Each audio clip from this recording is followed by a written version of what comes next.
Hitchcock could make Harvey Updike sound like a scholar and a gentleman. Thank you, Bud. You know, probably most of my best memories at Auburn were in Langdon Hall. Not up here, but in the basement, where the plainsman office was for 3 of the 4 years that I worked with the plainsman. We could hear the Roadrunner cartoons during the free movies at Langdon Hall on Saturday night, but usually plainsman staffers were downstairs working on the next week's copy. So I can't tell you what an honor this is to be moved upstairs in Langdon. I never thought this would happen, and I am really thrilled to be here. Auburn in the springtime with old friends and new friends. I went to the plainsman office today, and I'm proud to tell you that some things never change. One stellar young reporter showed me where he sleeps when he spends all-nighters there.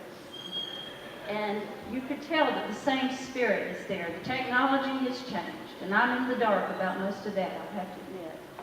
But I can tell when I meet people who are on fire about writing and reporting and like words.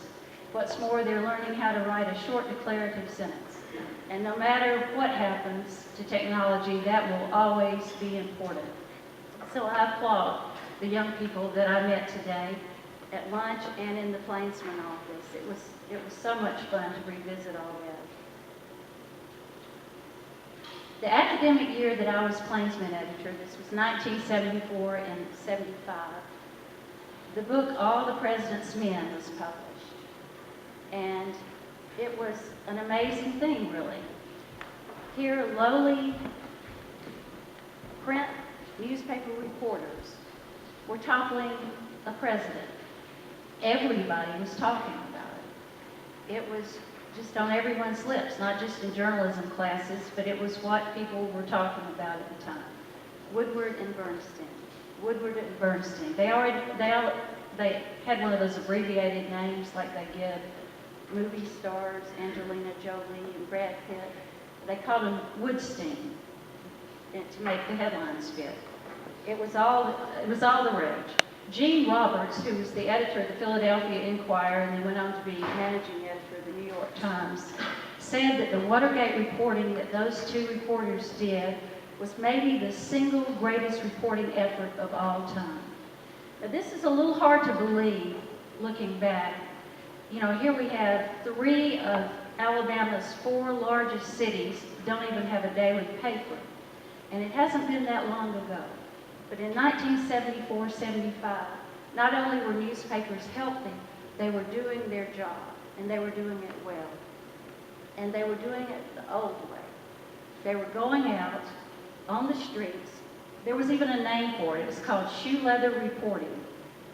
And they were talking face-to-face to sources. They weren't emailing. This was back when telephones rang in newsrooms. You can imagine such a thing. I was, everybody, all of us who had ever written an obit for the Prattville Progress or taken the sports score for the Opelika News, all of us wanted to be the next Woodward and Bernstein. The enrollment in journalism schools all over the nation just went haywire, increased, and we all thought this is what we were going to be doing, great investigative reporting, and God knows it was what I wanted to be doing. Imagine my surprise to find out that there was a little more to it than announcing your intentions and saying, I'm an investigative reporter. Back then, you didn't just overnight start writing an opinion piece, start a blog, and share it with the masses. There was a hierarchy in journalism that was very important, almost sacred. It was a slow process. The cub reporters would begin at the lowest levels by writing obits and working at the more menial aspects of newspapers until they understood government, or until they understood the court system or the education system.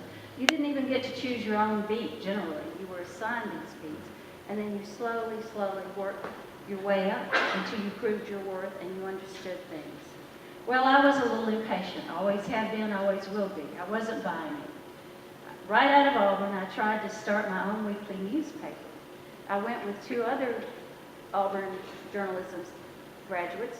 I wasn't a graduate yet, but I went with 2 Auburn journalism graduates to St. Simon's Island, Georgia. I had honeymooned there, and I just happened to notice that there was no daily newspaper on St. Simon's Island.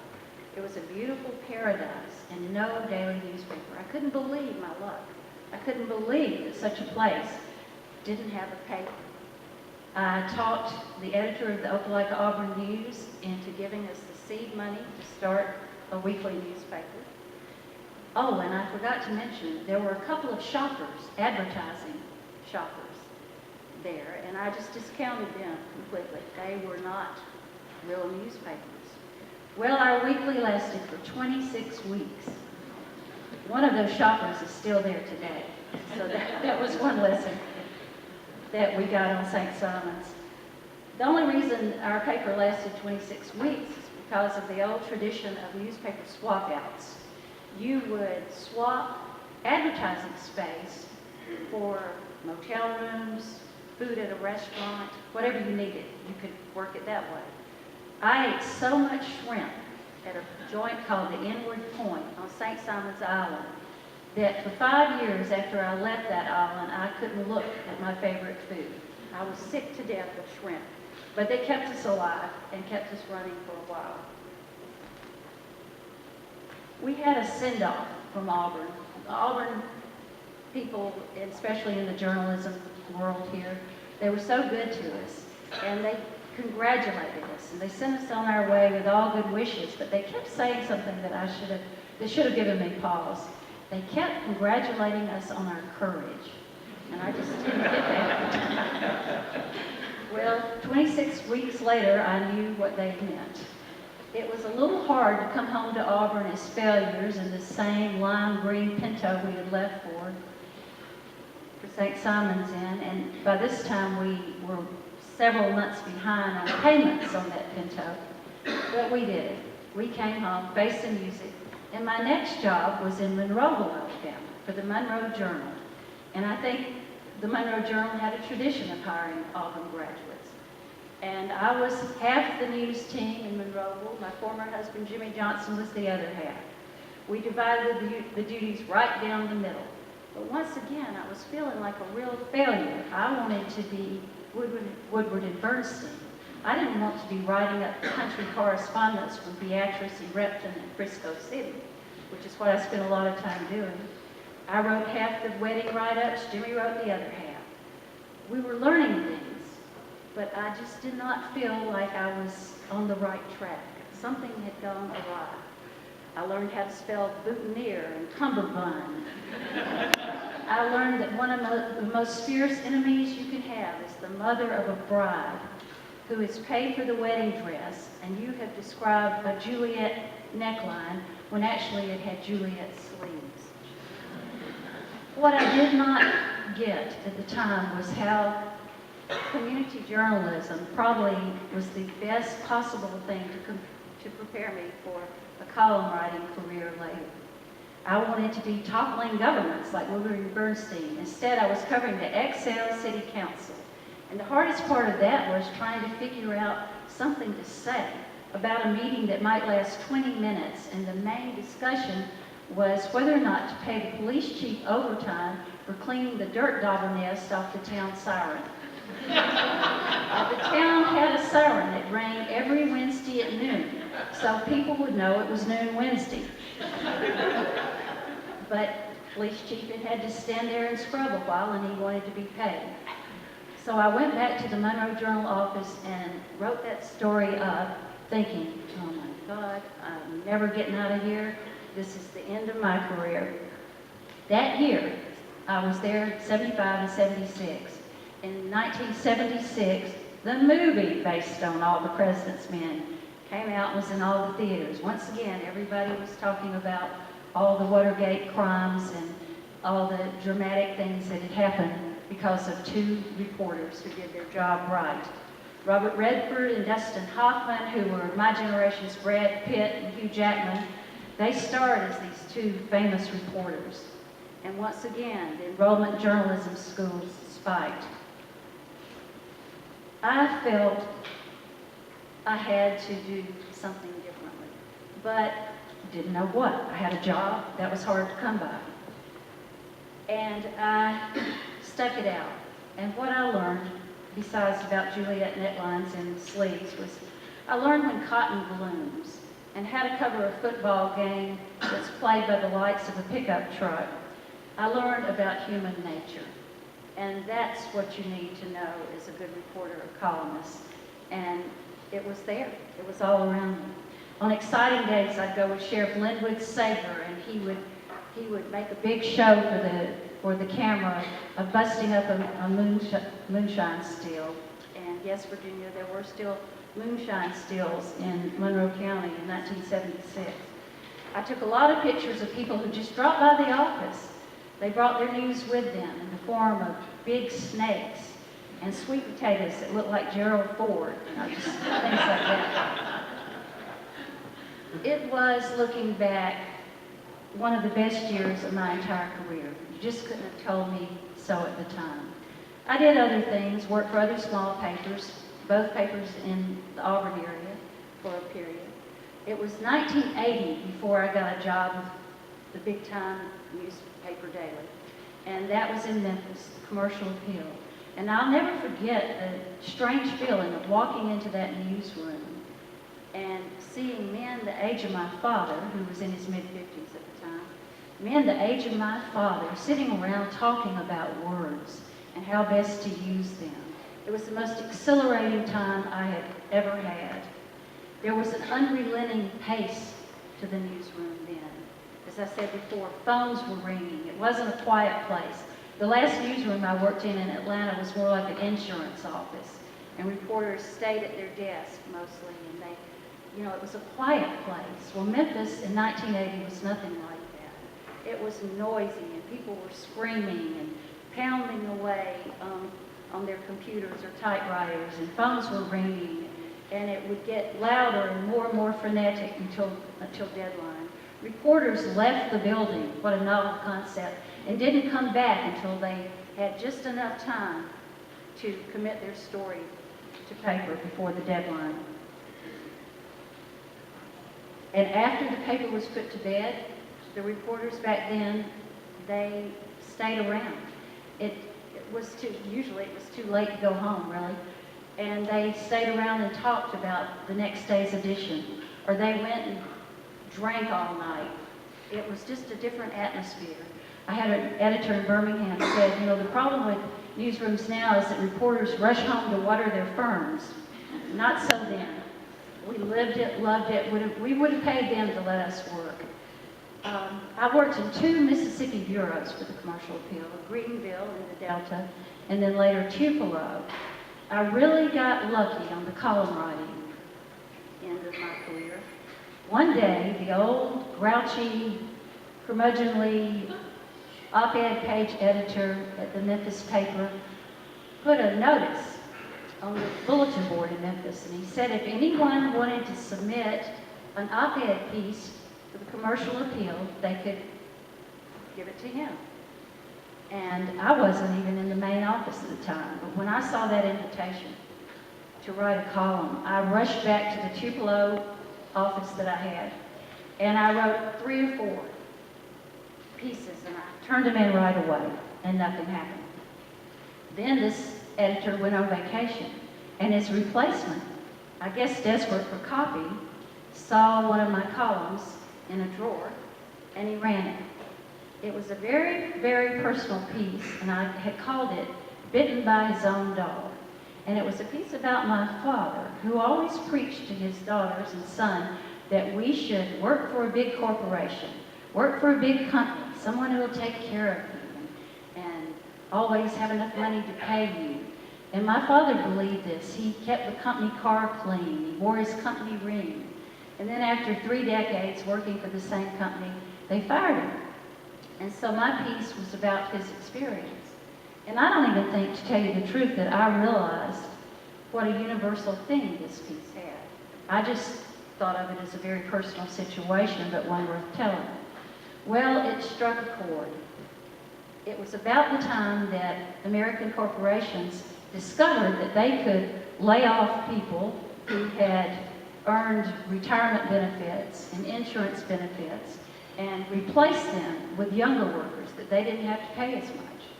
And it was becoming a matter of national concern. So my column struck a chord. Senator Jim Sasser of Tennessee read it into the congressional record. The paper got all this mail about this one column, my first. And that convinced the editor that I might have a future as a columnist. For a while, I had to keep wearing my reporting hat and do a weekly column. But eventually, I was promoted, if you will, to columnist and wrote 4 a week for Memphis for over a decade. You know, I had to decide. 4 a week is rough.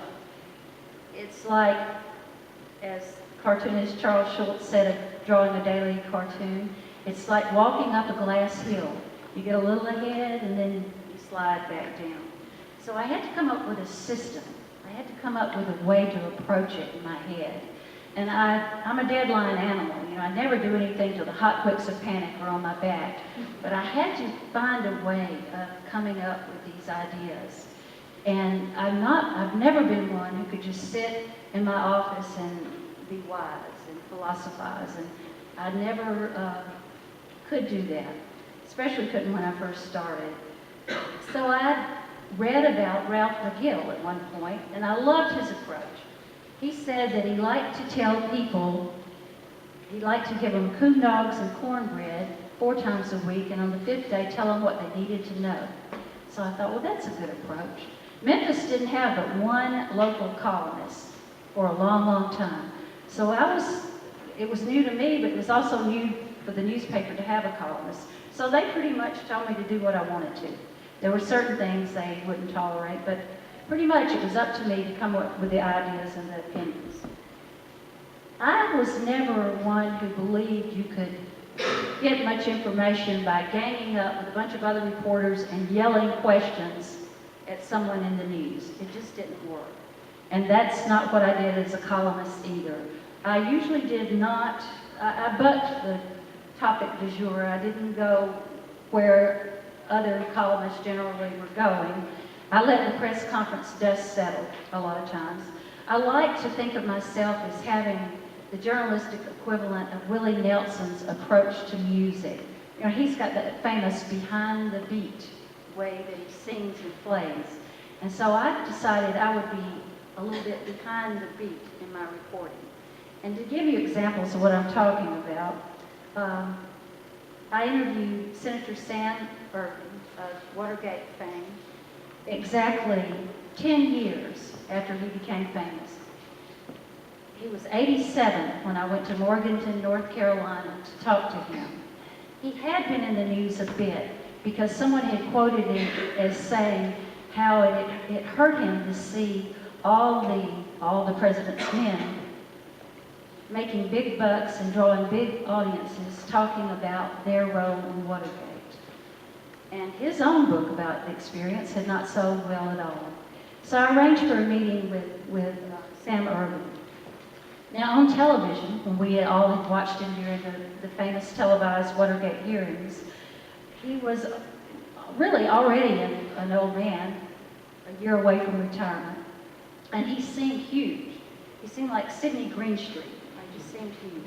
Well, time and illness had made him a smaller man in appearance, but he still was sharp as a tack and wonderful.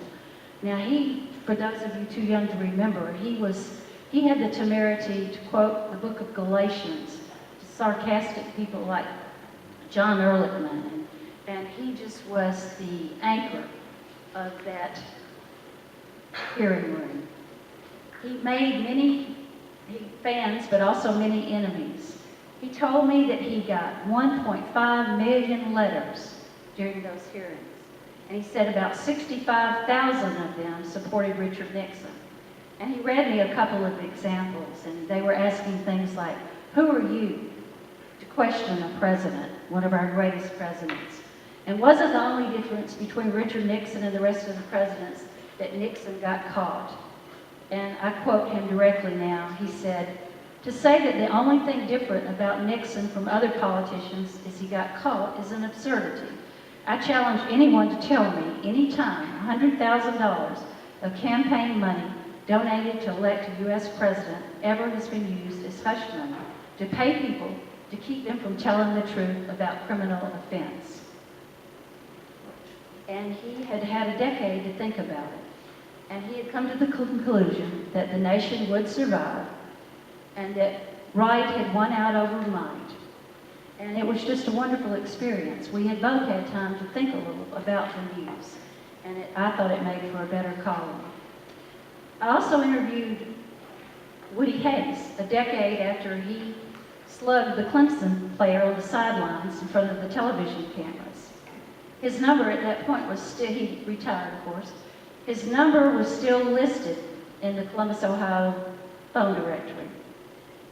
I remember that a veteran college football referee once said that Woody Hayes should have enjoyed the reputation, the venerable reputation that Bear Bryant had, and that Bryant should have had Woody's reputation as a small, vindictive tyrant. And after meeting with Woody Hayes a couple of hours in his living room, I came to that same conclusion. He could quote Shakespeare's sonnets.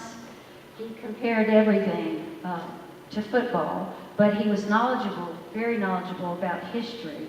Everything became a football analogy, but he would say things like, it was a simple interception that won the Battle of Midway. Nixon and his China diplomacy set up a double-team block on Russia.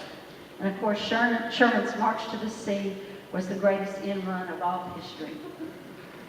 He used a walker, but he would stand up whenever a lady entered the room. And I left there feeling pretty good about Woody Hayes and hated that he had left in disgrace. But he said it didn't much bother him. He said that at one point airplanes would come over the stadium and say, "Goodbye, Woody." He said, I just read him to read, "Good boy, Woody." Another of my favorite people that I've ever met that you've heard of, possibly, is Edwin Edwards of Louisiana. Now, I sort of interviewed him at the peak of his popularity, before his indictments, and before he ran against David Duke, the former Klansman, for governor.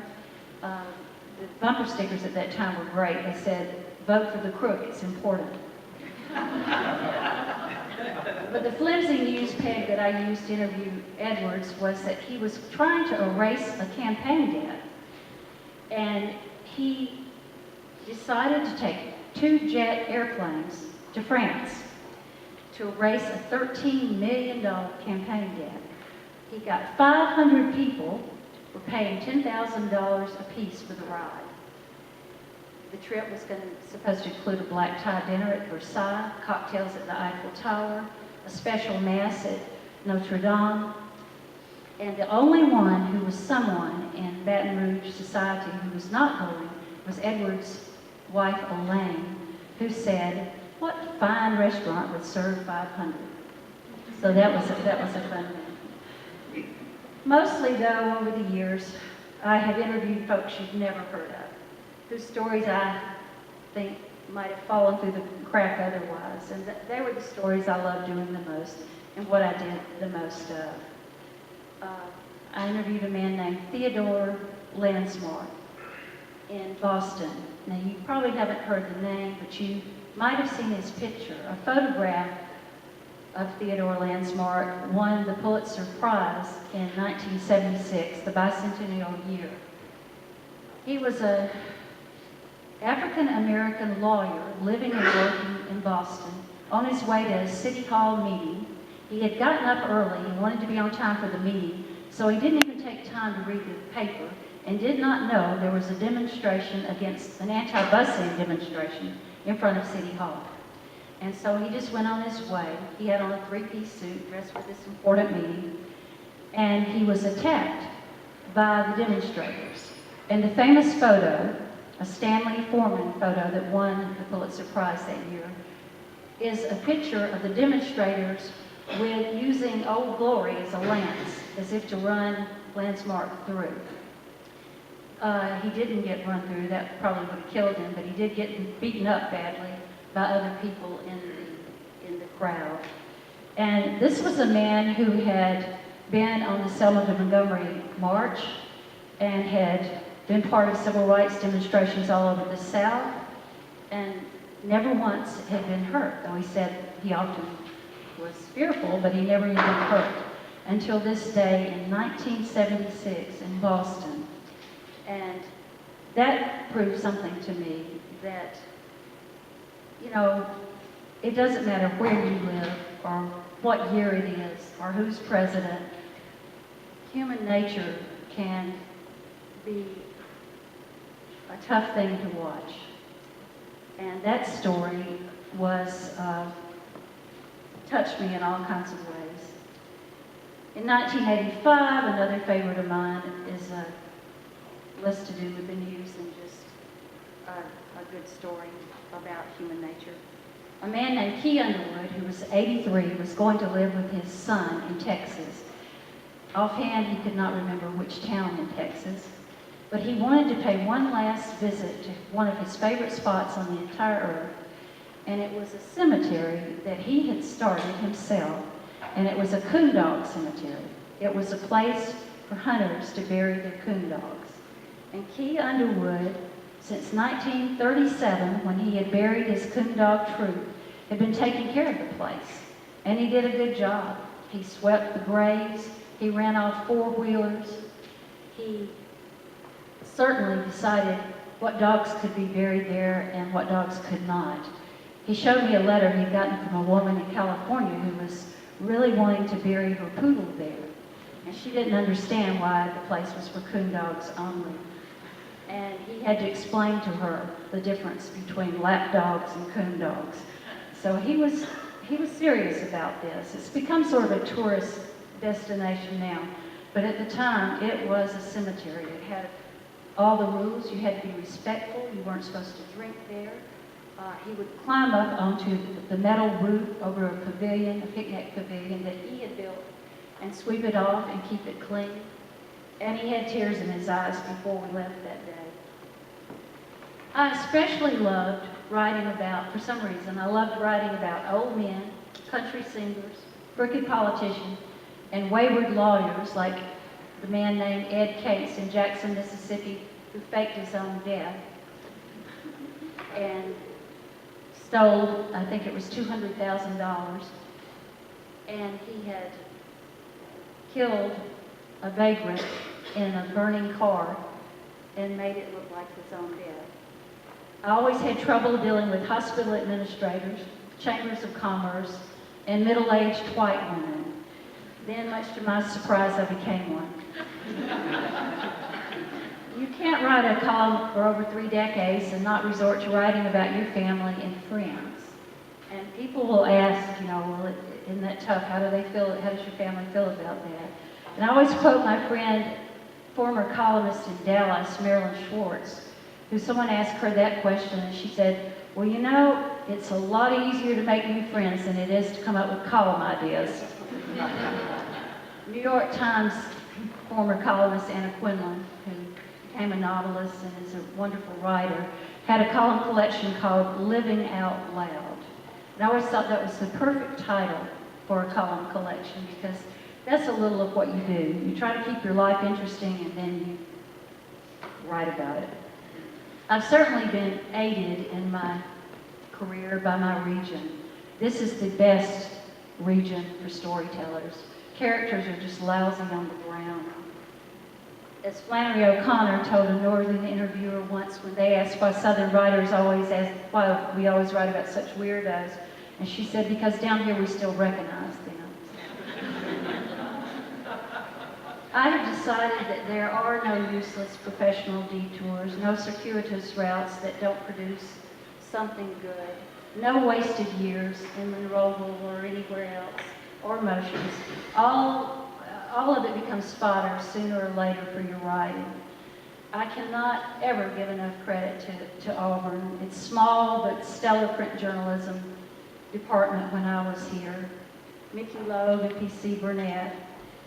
English teachers I had who were wonderful, like Ruth Britton and Charlie Rose. And then, of course, Alexander Pozniak, who taught me a love for France years before I ever made it there. And then there were townspeople like Bob Sanders, whose example really taught me how to write. He also taught me what to read. He said once that I should read Raymond Chandler. And Raymond Chandler wrote the Philip Marlowe detective series. And I thought, well, that's not really my thing. And then I read some of Raymond Chandler. And he was the master of the metaphor and the simile. He wrote sentences like, she was a blonde to make a bishop kick in a stained glass window.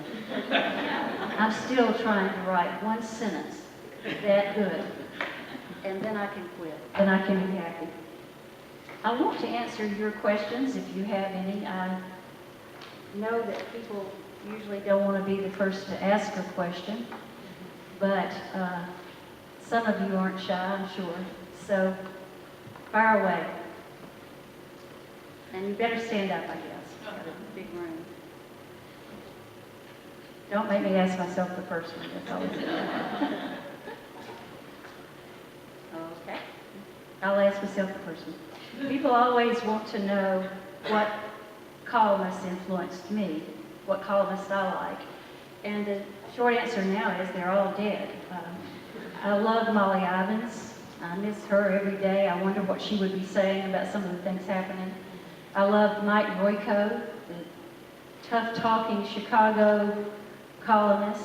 I almost got to meet Royko once in Los Angeles. I was there, in San Francisco. I was there to cover the Democratic Convention in 1988. And they put all the reporters in basically the same area. And I went to a coffee shop one morning, and Royko was sitting there, and he was looking at his paper. He wasn't really reading, but he was sort of holding it up like this and looking over the top. It was the perfect moment to approach him. But I thought, what am I going to say to him? You know, I do what you do, you're right. I thought, you know, if he is mean to me, I'll be devastated. If he's nice, I'll almost be disappointed. So I just turned around and walked out. Of course, then I wrote a column about turning around and walking out and not having the courage to meet Mike Royko. And he wrote me a note. He saw the column and he wrote me a note. And it's one thing I would say if the house caught fire, but I memorized it so it wouldn't matter if I saved it or not. He said, you should have spoken. I would have tipped my hat, bowed from the waist, and pinched you on the ass. That was a great Royko moment. But he was one that influenced me. The other was Celestine Sibley, and many of you know her work from the Atlanta Constitution. And one of the reasons that I left a pretty comfortable situation in Memphis and went to Atlanta was I hoped to get to meet and know Celestine Sibley. I had admired her for years. When there were not many women in the South reporting and writing columns, Celestine was there. It's all like she's always been there my whole life. And so I went to the Atlanta Constitution, and the first day I was in the newsroom, she made it a point to come by and welcome me to the staff and ask me to lunch. And she was just wonderful, wonderful to me and wonderful to everybody, and tough, tough, tough. And she was still writing 4 columns a week. This was 1994 when I went. And I would get really tired and think about complaining. Can't we cut this workload down to 3? But I never could do it because here this woman in her 80s was doing the same thing, plus churning out books. Celestine wrote 17 books, all the while working for the AJC. So I kept thinking, well, maybe she just doesn't drink. That's all I could think. So one day she asked me to go to lunch. The lunch was to be with Hal Gulliver, one of the former editors of the AJC and a great friend of Celestine's. And I was so honored and so excited. And so we went to the fancy club in downtown Atlanta. And first of all, they ordered cocktails. And then we had wine with dinner, and your glass would get a little empty, and Hal would fill it up again. And it was a liquid lunch. There's no other way to describe it. I, somewhere between the restaurant and my car, lost my prescription glasses and had to head to my car, go home, and go to bed. Celestine went back to the newsroom and pounded out her column. So my theory was wrong. She was just a tough, old school, wonderful newspaper woman. And I miss her too. I miss seeing what she would say in the springtime. And she was a hero when young women journalists needed someone to look up to. She was a great person. I went to Atlanta in 1994, 1 month after the celebrated Louis Grizzard had died, and they did not bill me as his replacement quite wisely, but I ran in the same bit of journalistic real estate that Grizzard had been running in. And I always tell people, if I had saved my life, you know, he was a man, I'm a woman. He was Georgia, I'm Auburn. He was conservative, I'm liberal. He wrote a humor column, I don't. If I had saved the letters from that first year, I would have had a book, and it could have been called Grizzard is Dead and I Don't Feel So Good Myself. But by the second year, I had sort of found my audience, my readers, and things got a lot better. And I managed to stick it out for 7 years before fleeing from the traffic and going home to Mississippi. There's nothing else you need to know. I'll ask a question. Okay, sorry. You talked about a number of the people that you had interviewed. Who was the most colorful character you've ever had the opportunity to interview? He was also someone you haven't heard of, but his name was William Thomas Smith, and he was from Pontotoc, Mississippi, and he had been charged with 20 counts of armed robbery because he had robbed a small Baptist church near Pontotoc. He was a man who'd never had so much as a traffic ticket. He had worked with his father in a construction firm for 20 years and been married to the same woman for 25. And then one day his world fell apart. The construction business went bankrupt. His wife left him, and he started drinking and was in sort of a drunken stupor one Sunday morning, with his dirty clothes on his way to a laundromat when he passed this little rural Baptist church. And he saw all the Cadillacs and big cars, and it just made him mad. So he decided to go in and give the church a piece of his mind. And he had a gun on the rack in the truck, like most everybody around Pontotoc does. And he took the gun in with him, and he was, just using it. Didn't point it at anyone. But he's so scared of the poor people in that congregation that one woman swallowed her diamond ring because she thought he was going to steal it.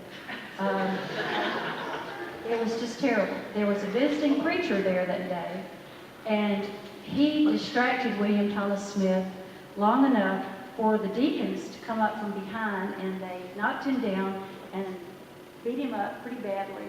Most all of his teeth were gone. And by the time the law got there, William Thomas Smith was the only one that was hurt.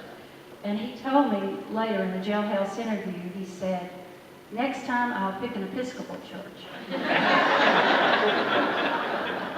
And I don't know, he was just the gift that kept on giving. I mean, I'm very sorry for what happened to him, but his daughter wanted to get married in the jailhouse so her father could be there, and I covered that. I mean, I must have written 12 columns about this man and his efforts to get a pardon and all of that. So he's one that really stands out.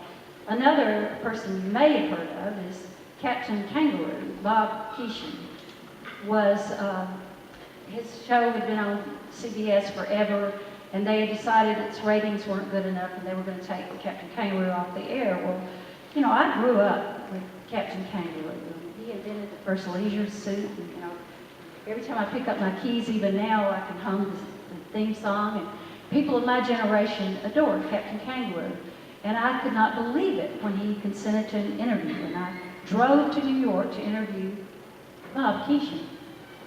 And he turned out to be the meanest, most unagreeable, foulest-mouthed person I think I ever interviewed, and I was just devastated. Things like I'd say, "What do you plan to do in retirement?" And he said, "Well, I'm not going to sit around waiting for a moose to throw ping pong balls at me." He was just an unpleasant man, so he stands out. But I don't know, there have been a lot of disappointments in people, and then people like William Thomas Smith I have all utmost respect for, so you can't ever tell. Yes, you had a question. I wanted to say something to the students. You've heard a wonderful talk today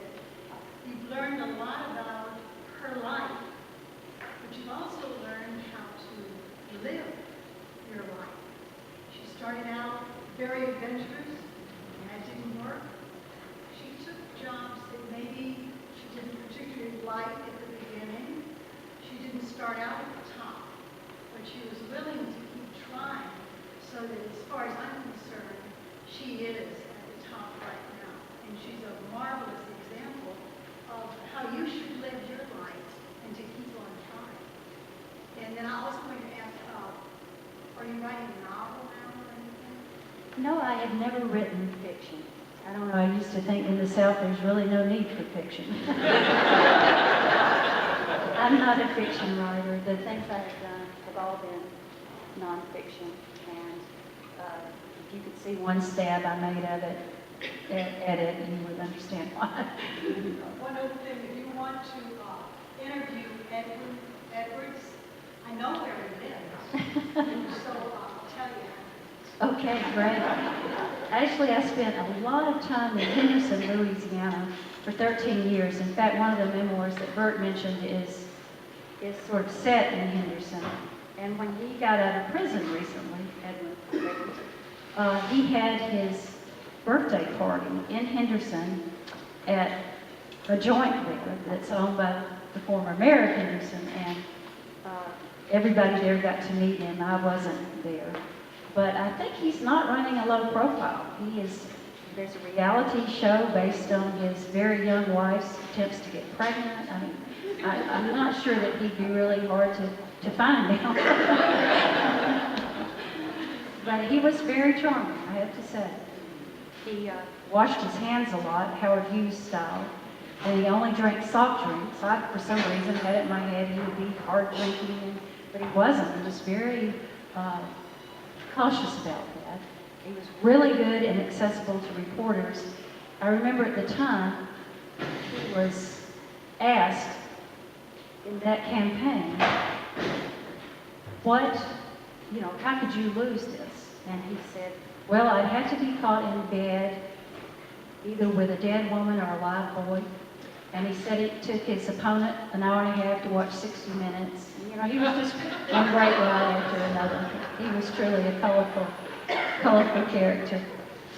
Well, I see students are starting to leave, and I don't have a watch, but if there are no other questions, I just want to thank you so much for devoting a beautiful spring day to this, and it's always good to be in Auburn. Thank you.